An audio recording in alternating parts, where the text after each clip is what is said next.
All right, Jabose, good morning. Let us begin. So we are starting this morning in Tzidkas Hatzaddik. We are picking up in Os Ayin, and we left off on page Kuf Samich Ches. So remember again, just to orient ourselves a little bit, Hatzaddik was speaking about this incredible idea, namely that the area in life in which we experience profound deficiency is often the area of life in which we could find the greatest amount of strength. So, Hatzaddik essentially is teaching us the idea that our weaknesses really highlight or show us what our potential strengths truly are. So, Hatzaddik gave a couple of examples of this. Today, we're going to focus on one incredible example. So, if we're on page Kuf Samich Ches, the right-hand column in the Be'uriah Chasidus, first paragraph on top, about 4 lines in. Va'al derech zeh, gam kin matzinu, Masha Amru Chachaminu Zal. We also find what Chazal said when they wrote Shebiyom Shenechrav Bo Habayis, the day on which the Beis Hamikdash was destroyed. Bo Bayom Nolad Melech Mashiach. On the day in which the Beis Hamikdash was destroyed, the Melech Mashiach was born. The Gemara says, Hatzaddik says, Hare Sheish Skula Shadavka Bismana Kilkul. Now, I'll tell you something amazing. Where did we get this idea? I mean, we've all heard of this idea, that on the day that the Beis Hamikdash was destroyed, Mashiach was born. So it's Yerushalmi. He quotes it over here in paragraph Reish Nun Hey. It's actually a very beautiful Gemara. Let's take a look at it together. Yerushalmi. Uv dahava b'chad Yehudai, dahava koim radei. There was a particular Jew who was plowing with his ox. What happened? Ga'as tursei kumai. The ox let out a groan, whatever the groan of an ox is technically called. Right? The ox let out a groan. Avar chad arvai b'shamakala. It was an Arab who was passing by. He heard the ox making this sound. Amalei bar yudai, shari turecha v'shari kankanecha da'achariv beis mikdasha. Jew. Go ahead and unhitch your ox and unhitch the plow because your Beis Hamikdash, your temple, has been destroyed. So the Arab was saying to the Jew, there's no point in doing anything. Your Beis Hamikdash has been destroyed. Gaz zman tniusa. So then the ox groaned a second time. Amarle bar yudai, katar turecha v'katar kad panecha. Said, Jew, whatever the also will say, resaddle or reattach your ox to the plow. Dahayalid Malka Mashiach, for your Mashiach was just born. This is the source for this idea. So right, on one moment the Beis Hamikdash is destroyed, and in the very next moment, Mashiach is born. Amrali Mashmei. So the Jew asks the Arab, what is the name of Mashiach? And to which the Arab responded, Amrali. Amar le Mashmei Menachem. Ultimately, what's the name of the Mashiach? What's the name of this Mashiach? His name is Menachem. Amar le Mashma Davui. What's the name of Menachem, of Mashiach's father? Amar le Chizkiah. It's a very, the Gemara itself is a very gripping story. The Gemara then goes on to discuss how this particular Jew tried to do anything and everything in order to be able to find the Mashiach. The point of the story is that in the very moment that the Beis Hamikdash was destroyed, the Mashiach was born.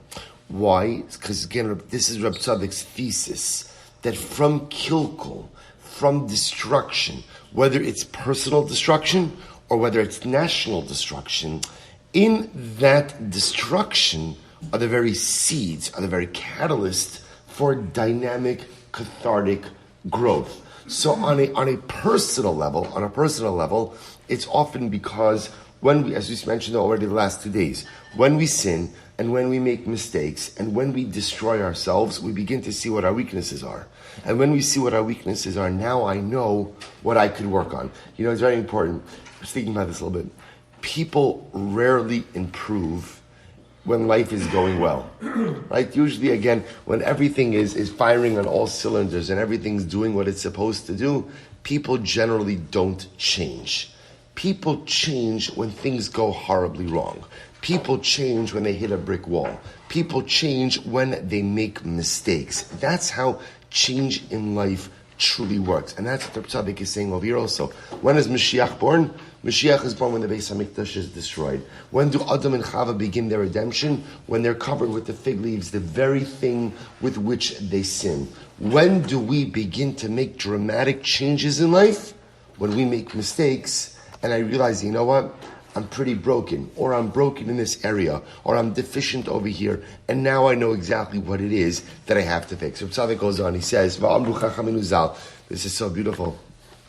So the Gemara in Masechtas Sanhedrin discusses the idea, from where do we know that there's a concept of Tchias HaMesim, resurrection of the dead?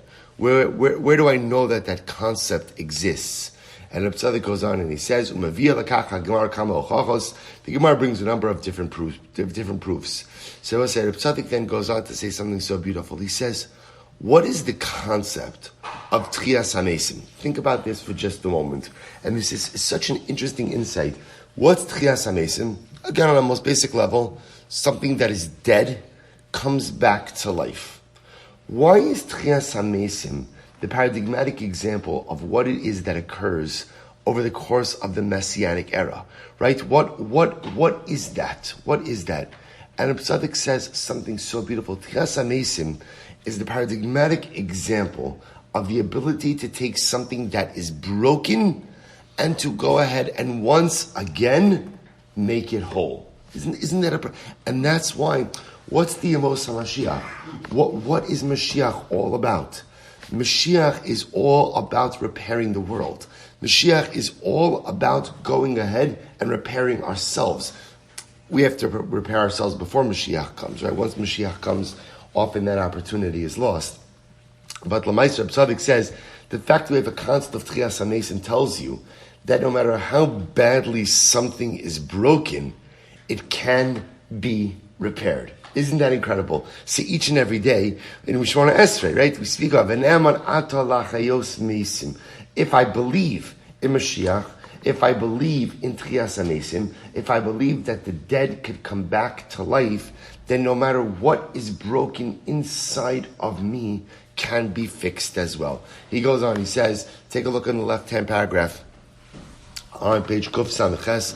Again, Tzaddik just goes on and he's just giving a number of examples like this, but the reason why it's kedai to go through the examples, even though they're all highlighting the same point, is because it is interesting to see how reinforced this concept is within our tradition. That you see example after example, situation after situation, where over and over again you see the notion that from that which is broken emerges that which is whole. From the mistakes we made, we learn how to build. From that which is dead, has the ability to come back to life. He gives one last example that we'll stop for today. He says, V'zeu inyan para aduma. He says, the inyan para aduma. Shebekocha letar esa adam itumas meis. What does para aduma have the ability to do? Para aduma has the ability to purify someone from ritual purity with a corpse. Tumas meis. Now, what's unique about that? Para aduma corresponds to which avera? To the Egel Azov, to the Chet Egel, to the sin of the golden calf. The sin of the golden calf, right? The Egel caused so much death and destruction. It caused so much terrible fallout. Not just the thousands of people who died because of the Chet Egel, but the stain that the Chet Egel left on the spiritual consciousness of Klal Yisrael, a stain that has followed us throughout the generations. And yet again, it's the Egla Arufa, it's the Para Aduma, right, the red heifer, that has the ability to cleanse us from the most profound, intense source of Tumah, from Tumas Meis. So once again, Reb Tzaddik says, from the destruction, from the weaknesses, from that which is broken, ultimately again we begin to see the ability, or the very building blocks to go to repair. So Hatzaddik goes on. But again, we'll say, well, we'll stop over here for today. But the Yesod is a very profound one.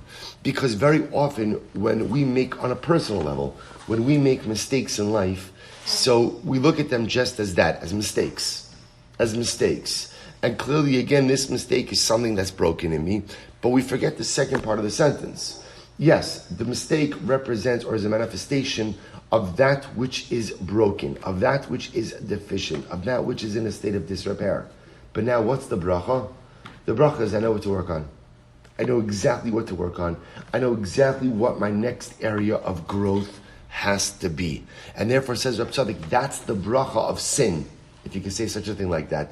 The bracha of chait is that now I know exactly what it is that I need to work on. I know what my avoda is, and therefore it turns out, says Reb Tzaddik, that chait itself becomes the very building block for personalistic growth. Right, so we'll stop over here. We'll pick up a Hashem with Ayin Aleph tomorrow. B'shah tova u'mitzlachos.